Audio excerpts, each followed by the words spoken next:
Cette semaine, dans Hockey les Ducs, on revient sur l'état d'esprit de l'équipe à une semaine du début de la compétition. On fera aussi le point sur le nouveau statut de l'emblématique joueur des Ducs, Martin Lacroix. Enfin, on verra comment les hockeyeurs essayent d'éviter de faire entrer le virus de la grippe A dans leur vestiaire. La reprise de la compétition officielle approche à grands pas. Dans 4 jours, les Ducs d'Angers se rendront à Caen pour disputer leur premier match de la saison.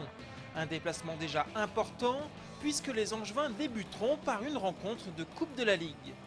Bon, c'est très important d'avoir un bon résultat là-bas. L'année dernière, on a eu pas mal de difficultés avec Caen et cette année, il faut vraiment y aller et commencer avec une victoire. Parmi les joueurs des Ducs, il y a une nouvelle recrue qui connaît bien le futur adversaire caennais. Thierry Poudrier, Canadien de 25 ans, jouait l'année dernière avec les Dracards de Caen.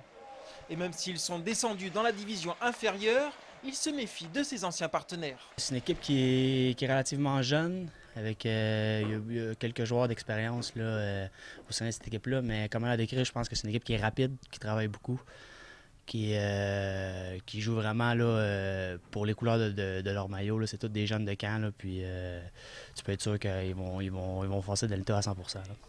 3, 4, 5, on pousse et on démarre. Avant ce déplacement à Caen, les Angevins se rendront à Rouen demain pour peaufiner les derniers réglages.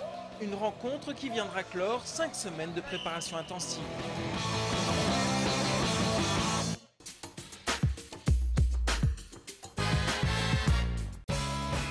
Martin Lacroix a joué en Allemagne, aux USA, au Canada et en France, mais vous ne le verrez plus sur la glace lors des matchs.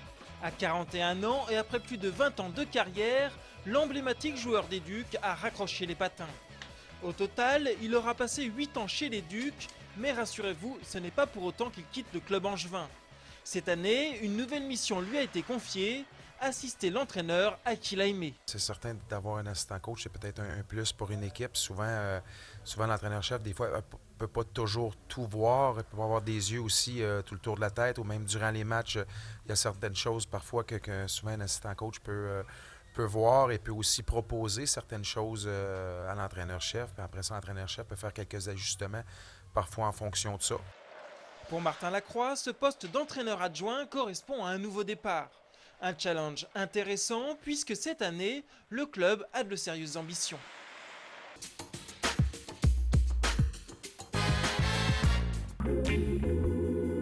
Une star du hockey, des gestes de professionnel, un athlète émotif et en sueur. Jusque-là, rien d'anormal. Vous êtes bien dans le vestiaire des Ducs d'Angers. Mais depuis une semaine, un détail a changé. Des affiches ont fait leur apparition sur les murs. Et là, on ne rigole plus, puisqu'il s'agit des règles à suivre pour éviter l'intrusion du virus de la grippe A dans l'équipe. La première règle, c'est vraiment de bien se laver les mains avant de rentrer dans le vestiaire, en sortant de l'entraînement. On a mis chacun a ses pipettes, donc avec son numéro, et chaque joueur doit boire dans sa propre pipette. On a interdit les crachats sur la glace. On a demandé à chacun de vraiment respecter ces règles afin que le virus n'entre pas dans l'équipe. Si le virus s'invitait dans le groupe, les conséquences pourraient être ennuyeuses. Mais à ce jour, pas de panique, aucun cas de grippe n'est à déplorer chez les Ducs.